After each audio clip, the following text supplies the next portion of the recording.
అందరికీ నమస్కారం. పెళ్లైన తర్వాత అరుంధతి నక్షత్రాన్ని పగలైనా రాత్రైనా ఎప్పుడైనా సరే చూపిస్తారు. అసలు ఎందుకు చూపిస్తారు అంటే అరుంధతి మహాసాధ్వి పతివ్రత.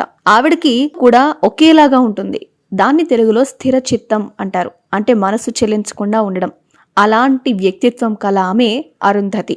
యుగాలు గడిచిపోయినా విడిపోకుండా నక్షత్ర మండలంలో ఎప్పటికీ సుస్థిరంగా ఉంది. ఋషి దంపతులు అరుంధతి వశిష్ఠులు. అంటే అరుంధతి వాళ్ళ భర్త పేరు వశిష్ఠుల వారు.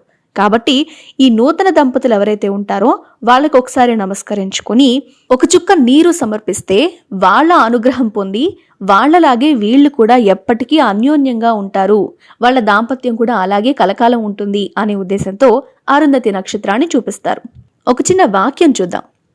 అరుంధతి మహాదేవి వశిష్ఠ ప్రియభామిని దంపత్యో రక్షణార్థాయ ఇదమర్ఘ్యం దదామ్యహం. ఈ వాక్యం చెప్పుకొని పెళ్లైన దంపతులు కొంత అర్ఘ్యం సమర్పింపజేస్తారు పెళ్లి రోజు. ఇక ఈ అరుంధతి నక్షత్రం ఎందుకు చూపిస్తారో మీకు కూడా తెలిసింది కదా.